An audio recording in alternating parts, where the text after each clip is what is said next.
que no se olvide y que se oiga bien y que se oiga lejos. El principal problema de México era la corrupción. Y el peor de los males es que los gobernantes deshonestos y sus cómplices del sector privado ni siquiera perdían su respetabilidad. Era un tema vedado, prohibido, no tratado, ocultado. No había en la agenda política el propósito de enfrentar que era el principal problema de México. Entonces, por eso es importante que se siga limpiando de corrupción al gobierno, que se siga purificando la vida pública. Pero hay otro asunto también que es importantísimo.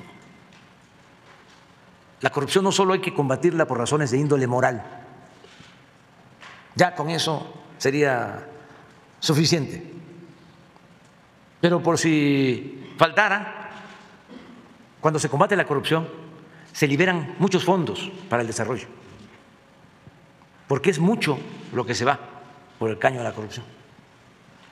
Por eso no alcanzaban los presupuestos. ¿Y qué hacían? Aumentaban los impuestos.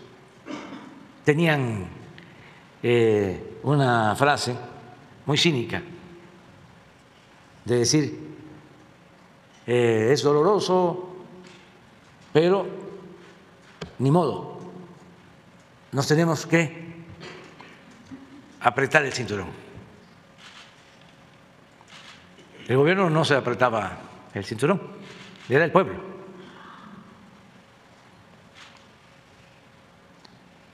Por eso los aumentos de impuestos, me acuerdo muy bien todavía, cuando estábamos llegando aquí para ser el jefe de gobierno y me entrevisto con el presidente electo Vicente Fox en una casa en Las Lomas que le había prestado Roberto Hernández. Mes de septiembre, porque pasó la elección y no nos veíamos hasta septiembre. Y lo primero que me plantea es que teníamos que aumentar el IVA y me pedía apoyo para eso. Así, en su estilo, me dice hay que hacer más grande el pastel.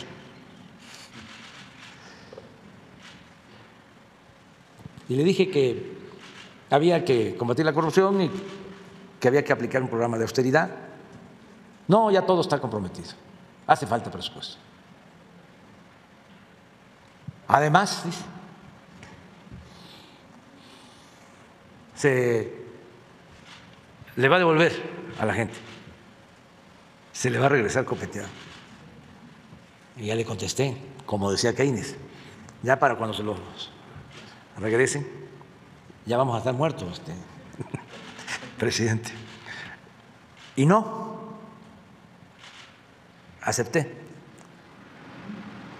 Pero ya lo tenían convencido, porque antes de tomar posesión todavía hubo otro intento, y como entonces para la autorización del techo de endeudamiento se necesitaba el apoyo de Hacienda, el gobierno de la ciudad necesitaba que Hacienda autorizara el techo de endeudamiento, me vuelven a insistir, ya estaba Krill, ya estaba el secretario de Hacienda, Gil Díaz,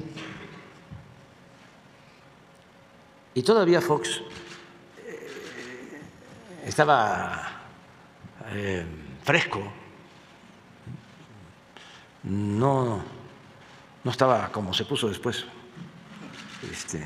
endurecido y amargado. Sí, y tenía sentido el humor, porque se me vuelven a lanzar otra vez. Antes de que yo tomara posición, vuelven con lo mismo. Le dije, ya le contesté, presidente, y él se había portado muy bien la vez esa que comimos en septiembre. Fue respetuoso.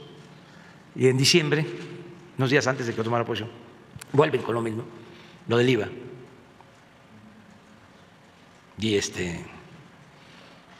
Y le contesto pues lo mismo, no, nosotros no aceptamos eso. Entonces Gil Díaz, queriéndose pasar de listo, dice, bueno, es que si no apoyan, ustedes no va a haber autorización del techo de endeudamiento para la ciudad. Entonces, pues ya nada más, lo único que le dije, pues no se preocupe, no nos autoricen, voy a declarar una moratoria de pago.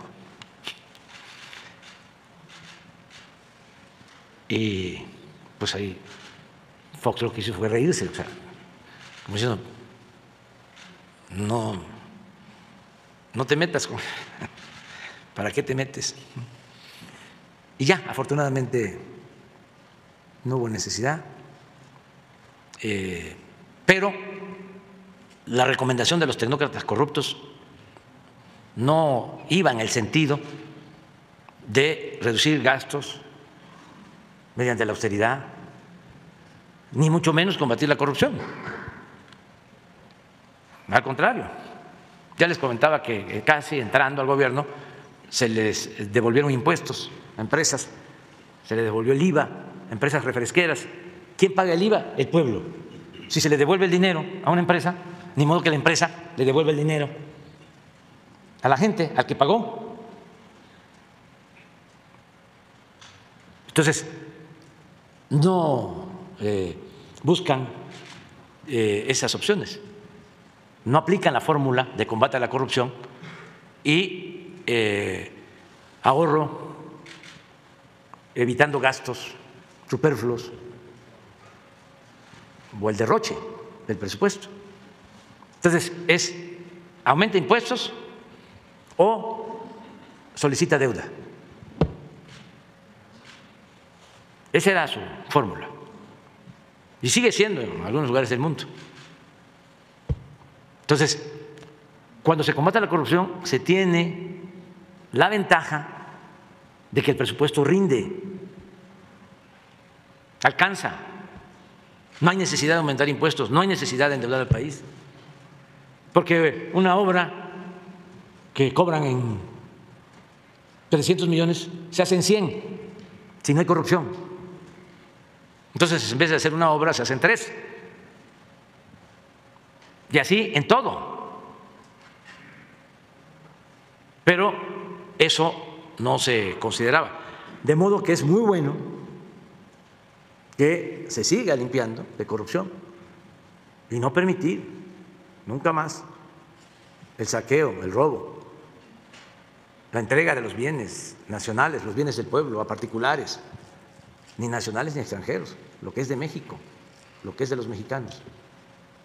En diciembre del 2020 señalé aquí que Genaro García Luna había instalado un cártel en Palacio Nacional. Di información respecto a que Calderón había sido informado, comunicado a su vez por el subsecretario de la Defensa, de los vínculos de Genaro García Luna con el crimen organizado. Estamos muy próximos al juicio que se celebrará en Estados Unidos contra Genaro García Luna y estamos también en la posibilidad de que México, y más aún la Secretaría en la que usted se encuentre, nos dé una información de cómo operaba toda la estructura de corrupción de Genaro García Luna, con Luis Cárdenas Palomino, con Facundo Rosas, con Ramón Eduardo Pequeño García, con Manuel Becerril, con Eusebio Millán, con Domingo González Díaz, porque en las declaraciones que seguramente va a entregar Edgar Valdés Villarreal, conocido como la Barbie, y de acuerdo con información que yo he podido obtener, se señalaría algo muy grave: la presencia del crimen organizado en la residencia oficial de Los Pinos con Felipe Calderón. Pero no podemos estar esperando, y yo me atrevo a decir que la Fiscalía General de la República nos entregue información.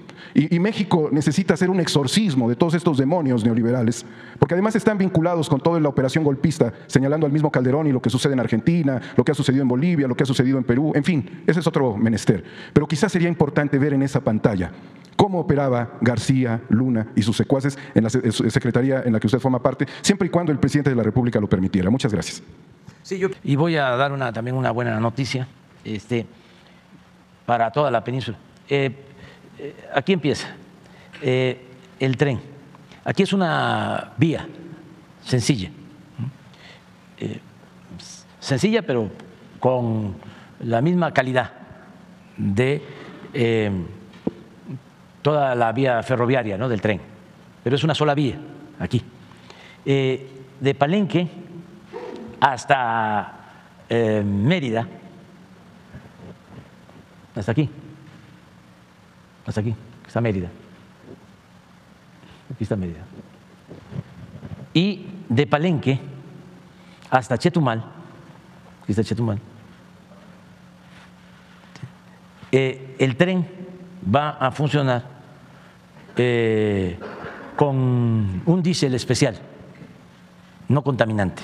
Por eso hablo de una buena noticia, porque es un diésel que se va a importar de la refinería Deer Park y no solo se va a utilizar para el tren de bajo contenido en azufre, no contaminante, sino ya se tomó la decisión que va a ser el diésel que se va a utilizar en todo la península y lo que tiene que ver con Chiapas y Tabasco. Bueno, de Yucatán, de Mérida a Cancún, Tulum, Chetumal, es eléctrico. ¿Qué tramos son? Es el tramo básicamente 3, 4, 5 y 6. Hasta aquí. Entonces, va a ser eléctrico y también va a poder funcionar con ese diésel bajo en azufre. Entonces, la Comisión Federal de Electricidad nos está ayudando mucho, porque imagínense lo que significa abastecer de energía todo el sistema. Y ya se está contemplando fortalecer las líneas. Ya estamos construyendo 2 plantas de ciclo combinado, una en Mérida y otra en Valladolid, 2 para el abastecimiento. Y ya estamos también metiendo gas por un gasoducto especial para que no nos falte la energía eléctrica en toda la región. Pero si es enero del 24, sí nos alcanza. O sea, porque lo que buscamos es empezar las pruebas del tren ya de Esna. Este es el tramo 2, ahora que estuve por allá. Este tramo le corresponde de Escárcega hasta Calquiní, le corresponde a Carso, y habíamos quedado que trabajaran para empezar las pruebas en julio de Campeche hasta Tulum, pero Antonio, el ingeniero encargado de la obra, ofreció, y están trabajando muy bien día y noche, de que podemos iniciar el periodo de las prácticas, las pruebas en Esna, antes de Campeche, para el tren. Pero sí están allá trabajando los ingenieros de la Comisión Federal de Electricidad. Como es una obra muy amplia, magna, está todo el gobierno y todos ayudando para que no fallemos y en diciembre del 23 estemos inaugurando con los primeros trenes. Y van a ir llegando los trenes que se están construyendo en Hidalgo, en Ciudad Sagún. Sí, son unos vagones que tienen el tipo de los vagones de Europa, ¿no? Hicimos una investigación acerca de eso. Sí, es Alstom y Bombardier en Ciudad Sagún. Ya están construyendo el primer tren. Nos están invitando a ir a verlo, pero pues estamos en esto. Sí, señor presidente, en Palenque hay un aeropuerto, pero ¿usted considera que tiene la capacidad en estructura y en el tráfico aéreo para cuando esté el Tren Maya? Sí, ya se decidió que el aeropuerto de la Ciudad de México, el Felipe Ángeles, pues está a cargo de la Secretaría de la Defensa, es parte de una empresa que se llama Olmeca Maya Mexica. Sí. Es un corporativo que va a manejar aeropuertos, el Tren Maya y una nueva línea aérea. ¿Por qué? Con la defensa. Porque todo esto lo estamos haciendo con presupuesto público, no es deuda. Con lo que se está ahorrando por no permitir la corrupción, con la austeridad, para los que no tienen toda la información, les recuerdo, cuando se toma la decisión sabia del pueblo, porque fue una consulta, de no continuar con el aeropuerto en el lago de Texcoco, fue una decisión muy fuerte porque ya habían comprometido contratos por 100,000 millones de pesos.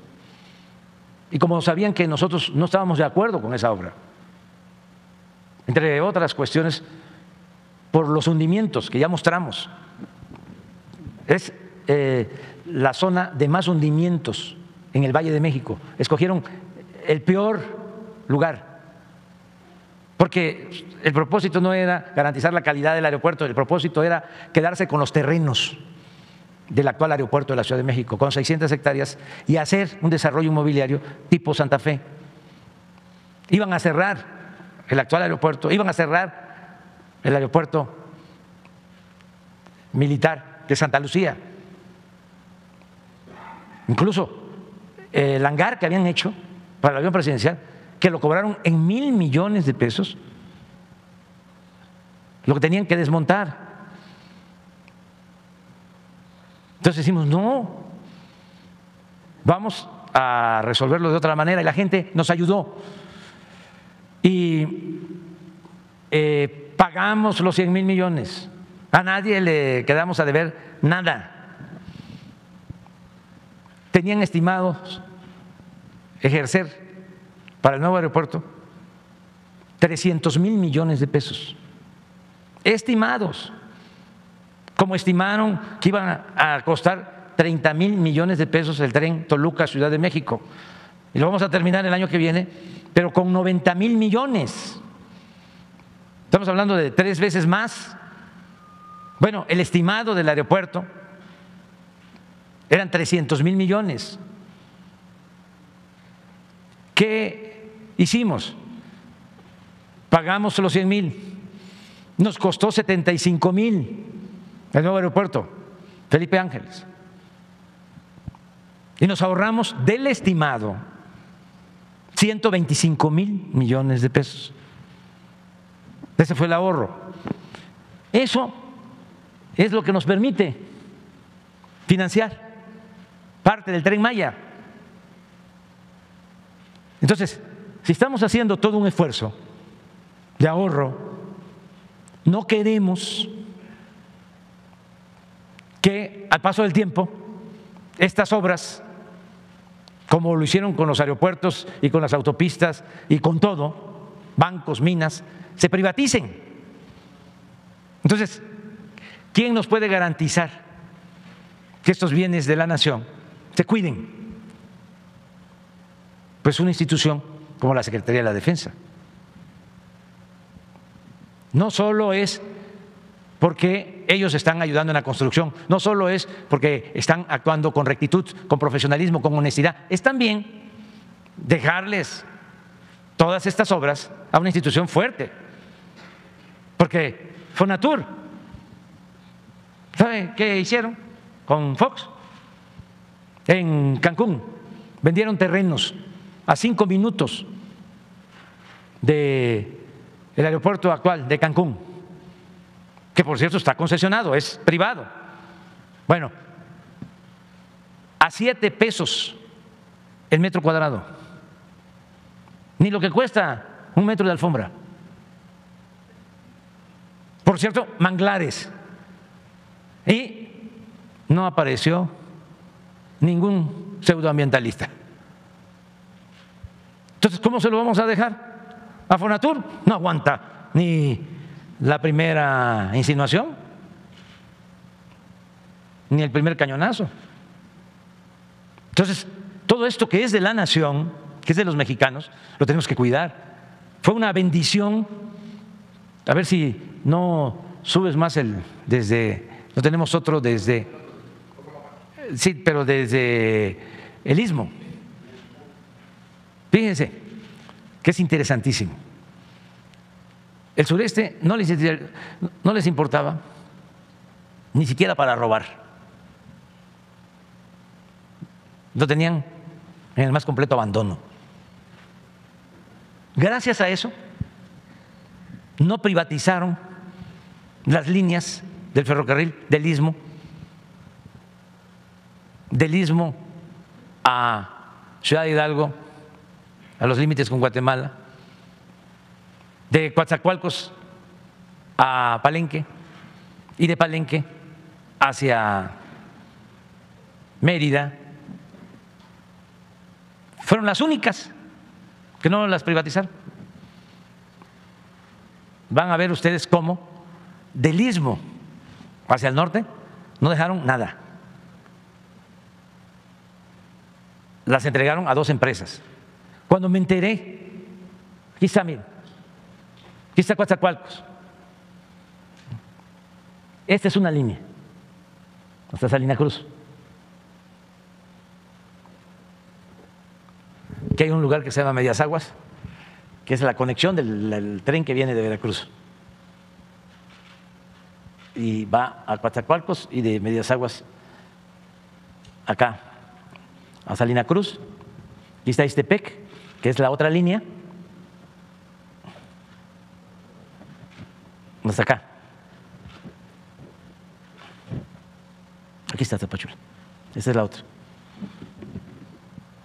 Pues aquí, de aquí para acá, no privatizaron. Como 3,000 kilómetros, que son los que vamos a dejar públicos. De aquí para acá, todo privado, todo. Entonces, la Secretaría de la Defensa, por lo que estás planteando, va a manejar, tiene a su cargo, como parte de la empresa, el aeropuerto de Palenque, el aeropuerto de Chetumal, por aquí está, el nuevo aeropuerto de Tulum.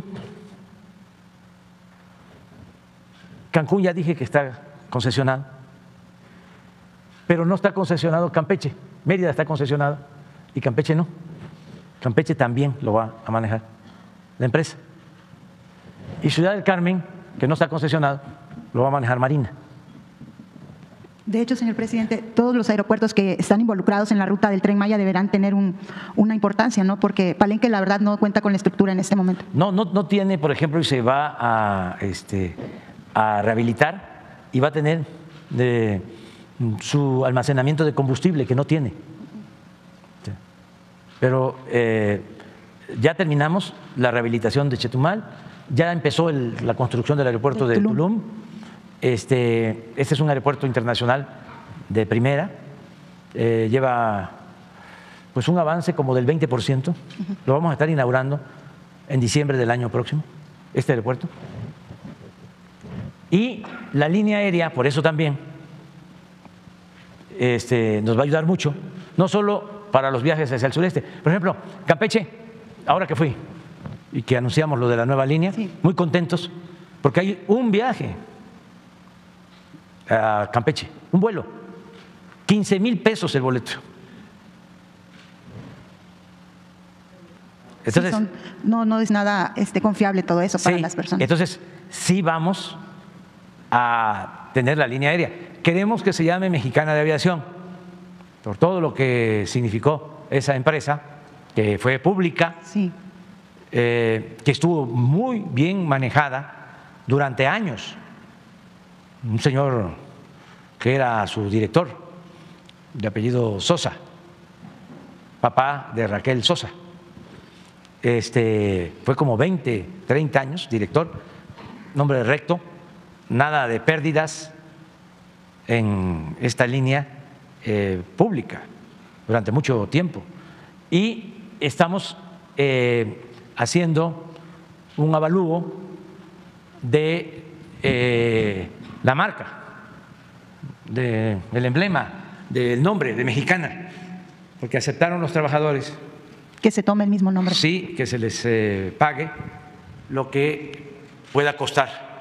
Usar el mismo nombre. Sí, y estamos pidiéndole al evaluador pues que tome en cuenta no solo lo que significa la marca ahora, porque antes pues tenía más conocimiento y lo ha ido perdiendo por el paso del tiempo. Sin embargo, pues es un bien de los trabajadores.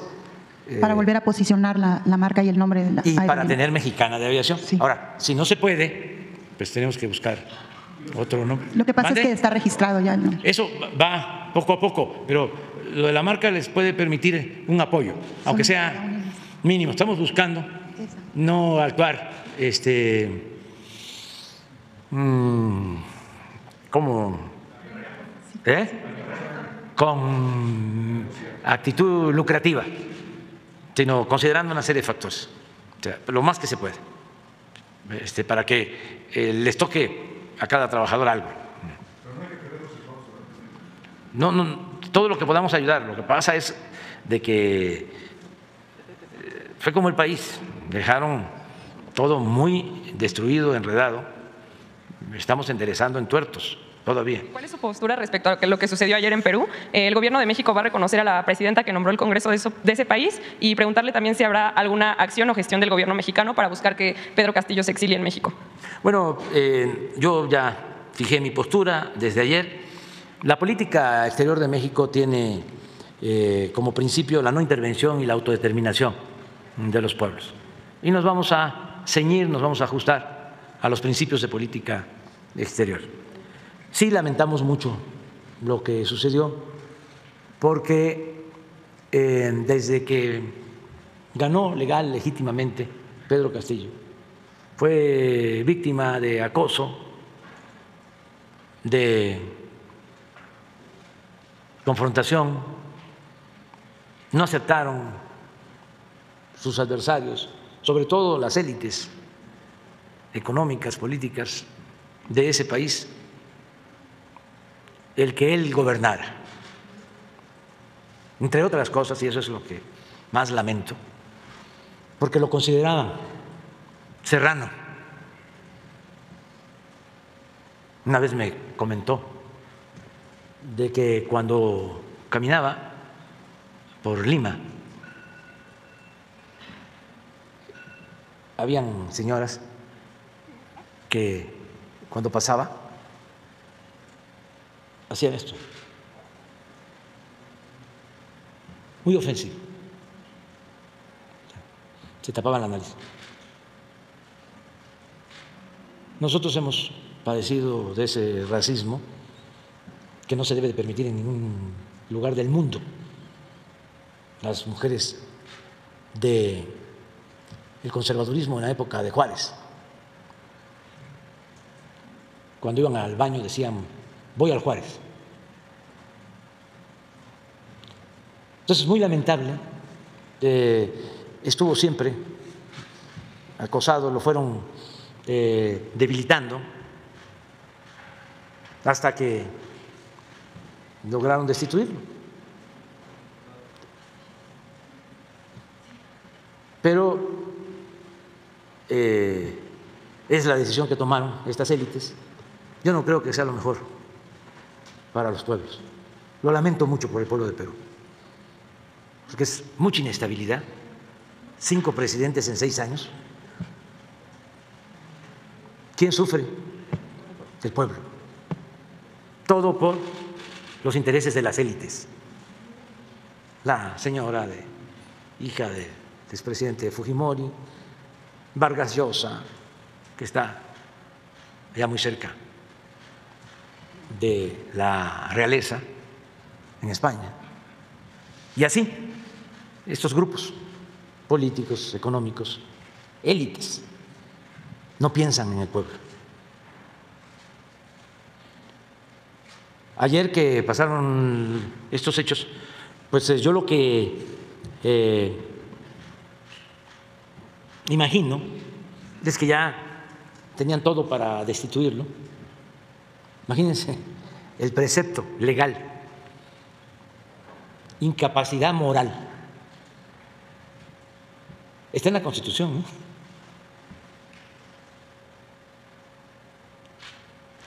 Y cuando me imagino ya él siente que lo van a destituir, pues toma una decisión de desaparecer el Congreso, pues eso lo que precipitó pues fue su destitución y además les dio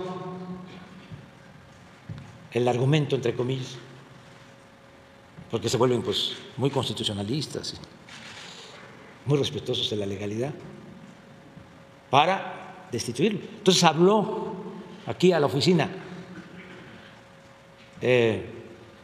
para que me avisaran de que iba hacia la embajada, pero seguramente ya tenían intervenido su teléfono y que iba a solicitar el asilo y que si le abrían la puerta de la embajada. Busqué a Marcelo Ebrard y le informé y le dije que hablara con el embajador y que se abriera la puerta de la embajada con apego a nuestra tradición de asilo.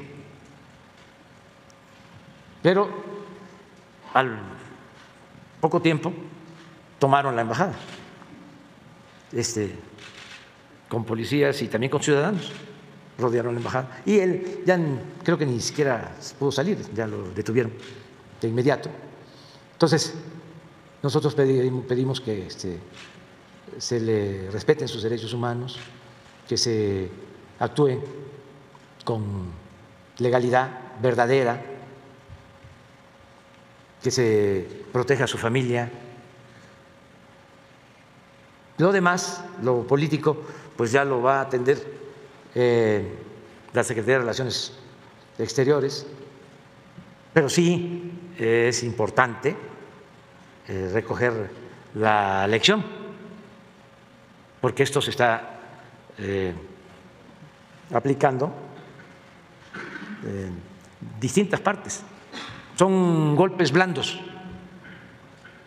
ya no es la intervención militar, ya es ir con el control de los medios de información que los manejan los oligarcas de los países, ir socavando autoridades legales, legítimamente constituidas, más si se trata de gente surgida del pueblo o que quiere hacer algo en beneficio del pueblo y no pertenece a las élites.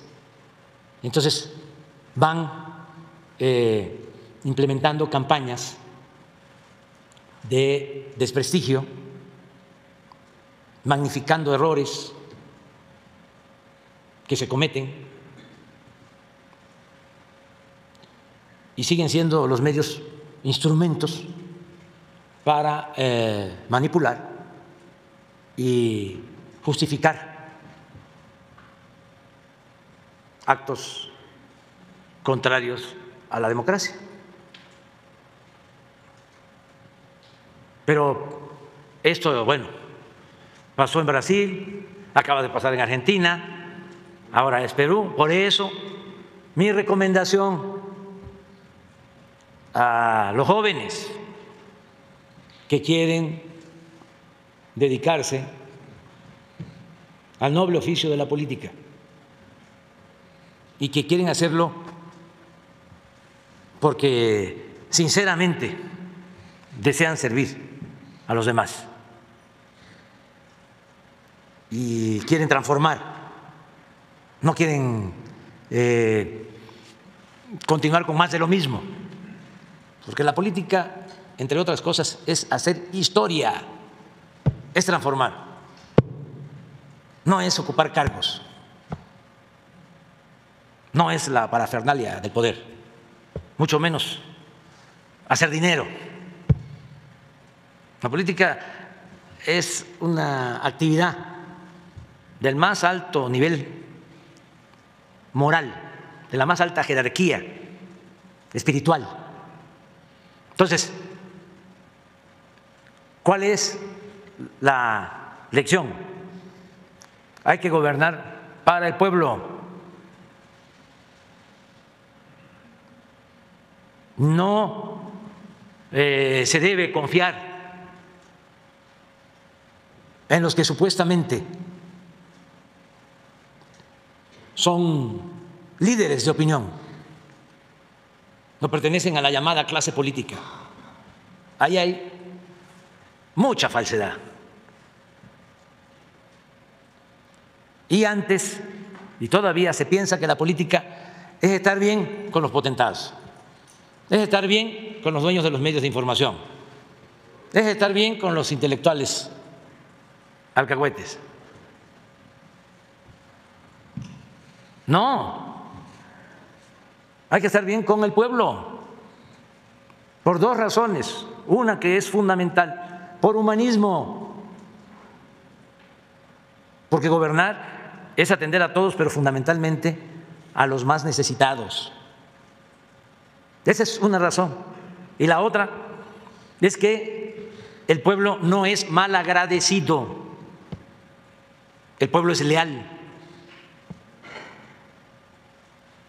Si se voltea a ver al pueblo, si se respeta al pueblo, si se ayuda al pueblo,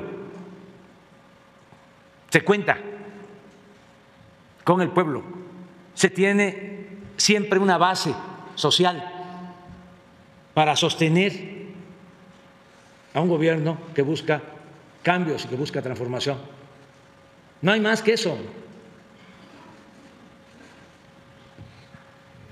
Si existe esa base social, se puede avanzar. Y hemos hablado de ejemplos. ¿Por qué se revirtió el golpe de Estado en Bolivia? Porque los indígenas, los pobres, que se quedaron callados y que actuaron con mucha prudencia y no cayeron en la trampa de la violencia, cuando ya pensaban los golpistas que tenían el control y llaman de nuevo a elección, los que se habían quedado callados de manera prudente vuelven a votar por el movimiento que los volteó a ver. ¿Por qué gana Lula en Brasil? Porque a los que ayudó no se olvidaron de él. ¿Dónde gana? En las zonas más pobres. Yo les hablaba ayer de cómo se iba reduciendo mi ventaja cuando fui candidato a jefe de gobierno, y de traer 10, gané con 3% de panzazo. ¿Quién me sacó adelante? La gente de Iztapalapa. ¿Quiénes me sacaron adelante cuando el desafuero? El pueblo. Esa es una elección, no falla. Fue lamentable, doloroso lo que le pasó a un hombre bueno como Francisco I. Madero, apóstol de la democracia, un santo. Pero no pudo o no supo construir una base social.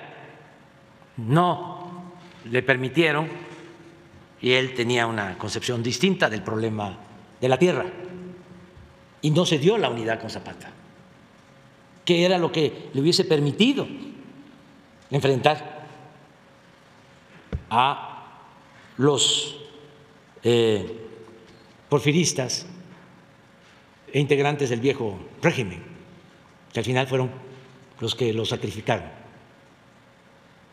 Todos los militares que participaron en el golpe, Huerta, Blanquet, Bernardo Reyes, todos porfiristas.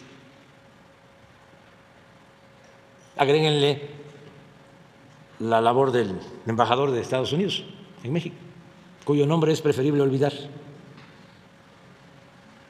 Entonces, la lección es esa. pueblo. Solo el pueblo puede salvar al pueblo. ¿Piensa que se está llevando a cabo un golpe blanco ahora aquí en México? No, aquí no han podido ni podrán. ¿Por qué? Aquí nuestro pueblo está muy avispado, muy despierto, muy consciente. Por eso digo, es de los pueblos más politizados del mundo. Ha dado buenos resultados la revolución de las conciencias. Ya a este pueblo no se le engaña. Pueden estar gritando y gritando y gritando día y noche en los medios de información y calumniando. Ya ni siquiera funciona la máxima esa de Lampa del periodismo, de que la calumnia cuando no mancha tizna. Ya no funciona ni siquiera eso. Nada, ya salimos ilesos de la calumnia. Al contrario, se les revierte.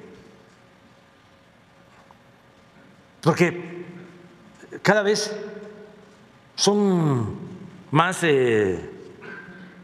burdos en su desesperación. Imagínense eso de que magia negra en el palacio. ¿Qué hacías? Dice Pedro Ferriz, el 27 de noviembre a las 3 de la mañana en Palacio. Pues estaba yo bien dormido. Pero miren nada más para los adversarios, que además que no se enojen. Les voy a mostrar el resultado de la encuesta semanal. Les voy a mostrar el resultado de la encuesta semanal todos los jueves. Hoy es jueves. Miren, ahora sí, a 4 puntos de Modi. Nunca habíamos estado así. Bueno, una vez, hace como un año y medio, que él bajó, yo subí a 70.5, 71, y él bajó hasta 70.5, pero fue una semana. Y siempre 8, 10 puntos arriba. Primos, hermanos, muchas gracias. El pueblo es mucha pieza. Muchas gracias. Y yo nunca, jamás les voy a traicionar. Nos tenemos que apegar a los principios constitucionales de no intervención, autodeterminación de los pueblos, solución pacífica de las controversias, derechos humanos. No es nuestro propósito intervenir en asuntos internos. Lamentamos mucho, eso sí, que estas cosas sucedan, porque sufre el pueblo. Yo he llegado ya a la conclusión de que entre más se desligue del comportamiento de las élites con los sentimientos de los pueblos, mejor. Porque muchas veces, aquí y en cualquier parte, las decisiones de las élites no tienen que ver con los sentimientos y con el beneficio de los pueblos. Y ha habido en ese país, en Perú, oposición que ha mencionado que usted sí ha tenido injerencia en lo que ha sucedido en aquel país a partir de todo lo que pasó con Pedro Castillo en torno a las críticas de lo que tuvo que vivir desde el inicio de su gobierno. ¿Qué es lo que responde? Y si eso tiene que ver con el hecho de que todavía dice que no sabe si se va a reconocer el nuevo gobierno de Dina allá en Perú. Pues lo que he expresado ha sido público, lo he dicho aquí. Si eso es injerencismo, pues creo que es una exageración. Sin embargo, pues como son parientes, ¿no?, los conservadores de todos lados, pues saben muy bien. Además, Si hay una injusticia en cualquier lugar del mundo, ni modo, que no puede uno opinar. Ahora me dio mucho gusto, por ejemplo, lo de el periodista que está preso, Assange. Me dio muchísimo gusto de que el dueño del Twitter hizo una encuesta. ¿Qué tiene que ver Assange con nosotros? Pues nosotros de aquí dijimos que le ofrecíamos asilo y que estábamos con él. Incluso invitamos el 20 de noviembre a su papá, a sus hermanos. No, el 15 y el 16. Los invitamos. ¿Cómo no vamos a opinar de eso? Varios gobiernos en el mundo han reconocido ya la llegada de este nuevo gobierno porque ellos consideran que está pegado a la Constitución todo lo que ha sucedido. Sí, son varios gobiernos, pero México es México. Y somos libres, y somos independientes, y somos soberanos, y tenemos una tradición de política exterior. Y no nos gusta el seguidismo. ¿Sigue ya también el ofrecimiento de asilo para Pedro Castillo? En caso de que pudieran, todavía falta que la Corte. Es parte de nuestra tradición. No, y ¿cómo se me va a olvidar de que cuando fuimos a rescatar a Evo, las élites del Perú nos prohibieron el uso del espacio aéreo, nos prohibieron que cargáramos combustible, como al mismo tiempo Bolsonaro y el presidente de Paraguay permitió que aterrizara el avión en su territorio. Me voy a quedar callado. Ya se me olvidó. Lo mismo el que estaba de presidente en Ecuador, que tuvieron que ir los pilotos al mar.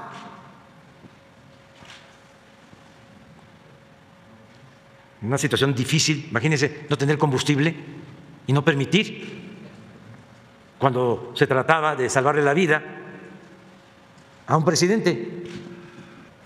Miren esto. Nada más que en proceso no lo sacaron. No, ahí andan en otra cosa. ¿Saben qué sacaron en proceso? ¿Quieres que yo te diga? No. Pon ayer, ¿cuándo fue ayer?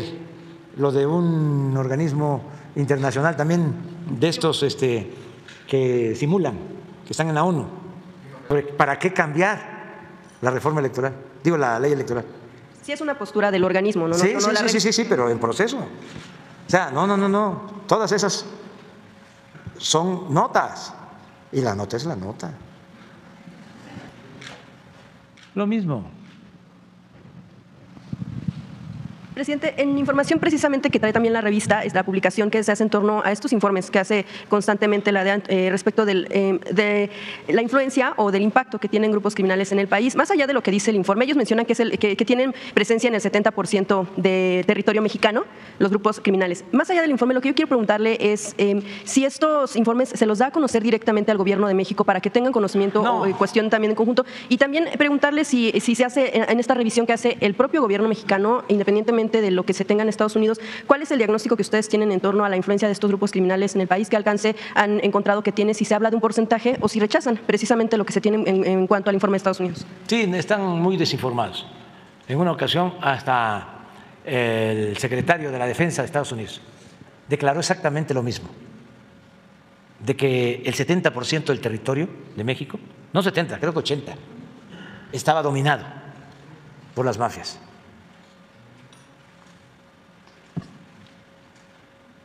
¿Qué hacer ante eso? Pues es desinformación o mala fe. Entonces, todo eso pues lo reproduce el Reforma y el Proceso, etcétera, etcétera. Pero no es serio. ¿En porcentajes ustedes no han encontrado la presencia? Pero ni siquiera. tratamos el tema. O sea, es de caricatura. Los informes de la… Sí, y lo que informan ustedes. Lo que o sea, mencionan también… es lamentable completamente. O sea, es una distorsión generalizada. O sea, no hay apego a la verdad. O sea, no hay ética. Por eso le preguntaba, ellos lo que mencionan es que sin lo que mencionan en este informe de estas agencias extranjeras a las que usted también se ha referido ya en esta semana, es que sin una cooperación de México para detener el tráfico de drogas es complicado detener el consumo en su país, pero también lo que yo le quiero preguntar es, en México se maneja una estrategia, la estrategia de atender las causas. Si Estados Unidos no tiene una estrategia parecida o similar, ¿podría fracasar este intento de que tanto allá se detenga el consumo y por ejemplo, la venta de armas para que entren a México? Ni vamos a fracasar. No, me refiero a que si en Estados Unidos no tienen una estrategia parecida. De ellos. Nosotros no opinamos. No somos injerencistas. Pero a final de cuentas su estrategia impacta en lo que sucede en nuestro país. ¿Cómo consideran que ellos atienden el problema? Si se actúa como antes, que se metían ellos a decidir sobre asuntos de México y se les permitía.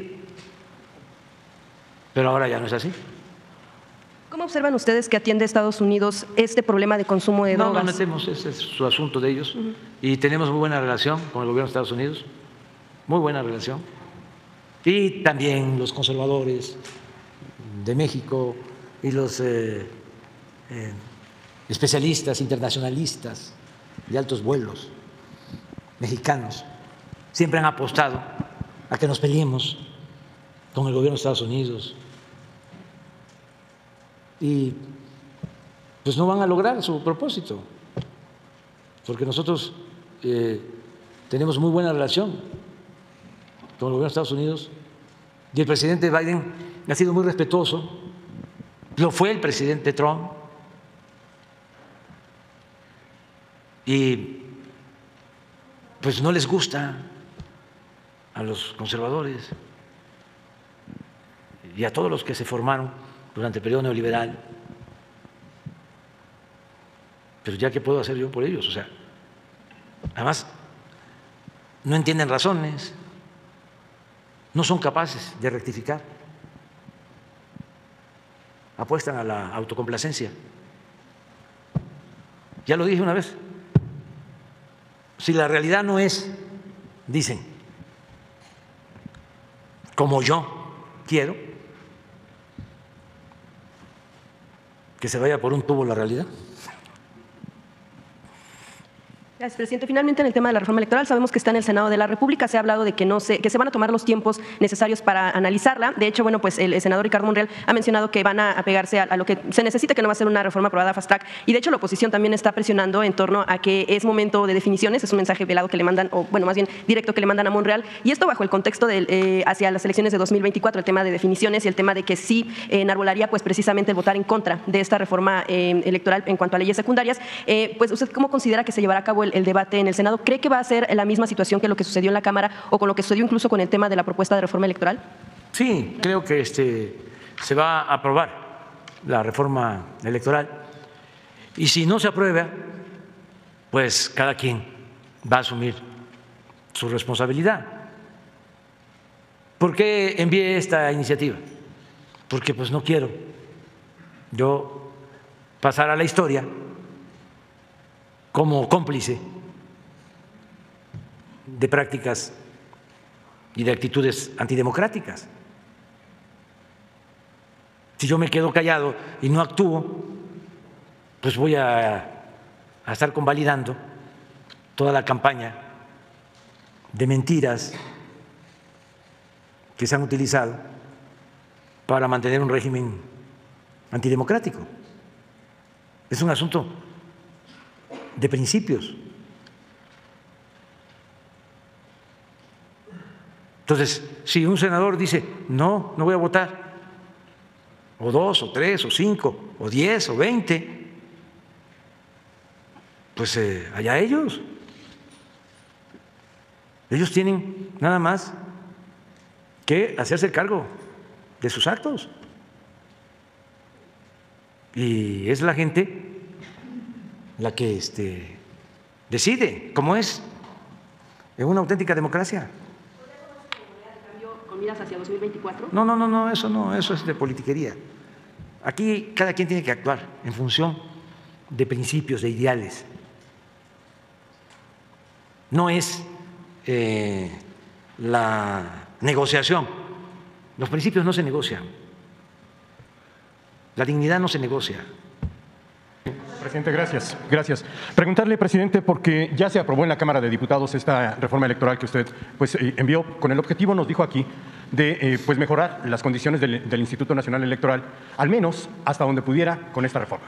Lo que dijo es que se negaron los partidos políticos a recortarse presupuesto, a recortar el número de consejeros, en fin, enumeró usted todas estas inconvenientes que no se pudieron introducir en la reforma electoral. Sin embargo, bueno, no sé si le informaron, porque cuando vino el secretario de Gobernación no lo mencionó, pero en esta reforma se introdujeron algunas trampas, al menos así parece. Se introdujo, por ejemplo, el que los partidos políticos no pierdan registro cuando no tengan votos. Se introdujo, por ejemplo, que los partidos políticos no necesitan el 3% del porcentaje nacional, sino que ahora con que tengan el 3% en 16 estados, más 16 estados, tengan la posibilidad de mantener el registro y seguir cobrando sus prerrogativas como partido político, algo a lo que usted se había opuesto, al menos así lo entendí yo, si estoy mal me corrige, por favor. Y creo que también, bueno, no solamente las prerrogativas, sino que también van a poder hacer ahorros. Si no se gastaron el dinero ahora, lo van a poder ahorrar para utilizarlo en el siguiente proceso electoral, sea federal o local. O sea, presidente, eso no es lo que usted había propuesto. No sé hay que ver si está eso que tú estás planteando. Está aprobado por el dictamen que aprobó la Cámara de Diputados. Vamos a que mañana el secretario de Gobernación venga y nos explique. O sea, porque no se puede constitucionalmente quitarle presupuesto a los partidos. No, no se puede porque no se aceptó la reforma. Entonces, los partidos son intocables, de acuerdo al bloque conservador. O sea, el INE no se toca y tampoco los partidos. Perdón, presidente, lo que ocurre es que esta reforma no la aprobó el bloque conservador, la aprobó Morena y sus aliados, y en este caso los aliados son los beneficiarios. El Partido Verde, que hoy es aliado de Morena, que lo fue del PRI, que lo fue del PAN, y que bueno, el Partido del Trabajo también, que había perdido el registro y se lo recuperó el PRI. Habría que verlo mañana, si te parece, para que no haya distorsiones, claro, ¿sí? Y se analice bien. Porque hay mucha manipulación, mucha manipulación. Entonces, mejor que venga aquí no, esas modificaciones no, ninguna. Y que venga aquí y que informe. Okay. Pero estoy seguro de que no se toca la Constitución. No, la Constitución no se toca, presidente, pero se hacen estas maniobras para que los partidos políticos mantengan el registro aun cuando no tengan los votos suficientes para ello. Hay que ver además, en qué se basa esto, si existe en la iniciativa. Está en el artículo 52 de la Ley General. Por eso hay que ver también qué interpretación se les está dando y por qué lo hicieron, si es que lo hicieron. Esperar, porque ya nada más falta que hasta en eso nos culpen. No. O sea ya sería el colmo. Ajá. O sea, resulta que se oponen a que, permíteme, se oponen a que se les quite el dinero a los partidos. Uh-huh. ¿Sí o no? Sí, la oposición se opone. Claro. Se opone la oposición. Se oponen a que el pueblo elija a los consejeros. Se oponen a que en vez de 500 diputados haya 300. ¿No es así? Claro. Se oponen a que solo existe un órgano para la organización de todas las elecciones y se pueda ahorrar. Se oponen a que nos ahorremos 15,000 millones de pesos. Y luego vienes tú con esto. No, no por eso, por lo que sea. No vengo yo. Por lo que sea. ¿Sí? Entonces, ya con eso, ahora resulta que también vamos a ser nosotros culpables. La ley la aprobaron los diputados de Morena y del Partido Verde y del Trabajo, no fue la oposición, y no le estoy diciendo que sea responsabilidad de usted. Digo que es responsabilidad de quienes lo incluyeron. No, pero quienes lo aceptaron este chantaje. Mañana lo aclaramos. ¿Sí? Y tiene que haber una explicación. ¿Sí? Pero tu planteamiento lleva la jiribilla de decir, tienen un doble discurso. ¿No? Usted dice una cosa, pero luego hacen otra. No, pues sí. Pero dice que no le es informaron sus diputados, presidente. Nado sincronizado se llama. Usted dice que no le informaron sus diputados. No. Eso es a lo que me refiero, que no le están obedeciendo. No, es que no tienen por qué obedecerme. Es que ellos son representantes del pueblo. O sea, representantes del pueblo. Y cada quien actúa con libertad. Es que ustedes se quedaron en el almanaque. O sea, en el tiempo, ustedes se quedaron en el tiempo en que el presidente, ¿sí?, era omnímodo y que era el que manejaba todo. No, ya eso pasó. Aunque al mismo tiempo los conservadores hablen de que soy un dictador, pues no es así. Tengo vocación libertaria, democrática. Que no lo quieran aceptar, ese es otro asunto. Afortunadamente, el pueblo, la mayoría, sí me cree. No, y sí sabe que lo que estimo más importante en mi vida es la honestidad, que no solo tiene que ver con el manejo del dinero, que tiene que ver con ser consecuente, con actuar como se piensa. Entonces, mañana viene Adán y ya lo aclara, ya se dice por qué actuaron así, pero ¿saben lo que hicieron los opositores?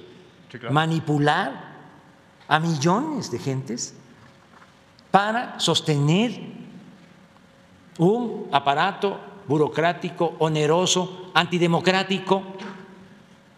Que se mantiene, presidente. Que se mantiene, sí, porque ellos lo protegieron. Pero hoy lo refuerzan. No, eso es una cosa, si fuese como tú lo planteas, es un asunto mínimo, incluso te diría, si fuese grave, ¿sí?, yo mismo plantearía que se quite, ¿sí? Porque nosotros somos verdaderamente demócratas, no somos falsarios. Entonces, tenemos que andarnos cuidando de todo, porque, con todo respeto, el 99% de los medios de información están entregados por entero a la mentira. Y no ustedes, o sea, ustedes son trabajadores de los medios, pero los que mandan, los machuchones, quisieran, ¿sí?, que nos cayéramos. Y cada vez están más enojados porque no les funciona nada. Entonces, esto se aclara. Y si es grave, ¿sí?, yo ofrezco enviar otra iniciativa, es decir, eso yo no lo propuse y se quita. Sí, es que efectivamente usted no lo propuso en la iniciativa original, no está. Sí, entonces se quita, sí, si fuese así. Porque nosotros hemos hecho y vamos a seguir haciendo de nuestra vida pública una línea recta. Pues por eso no han podido los corruptos. Por eso vamos a seguir con la transformación del país y estamos viviendo en momentos muy importantes. Les voy a dar una noticia buena, ¿no?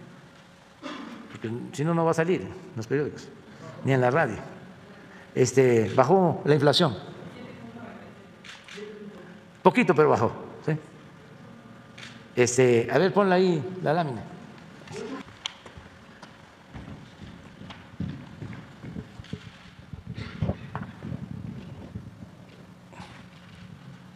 Es poquito, porque es bendito.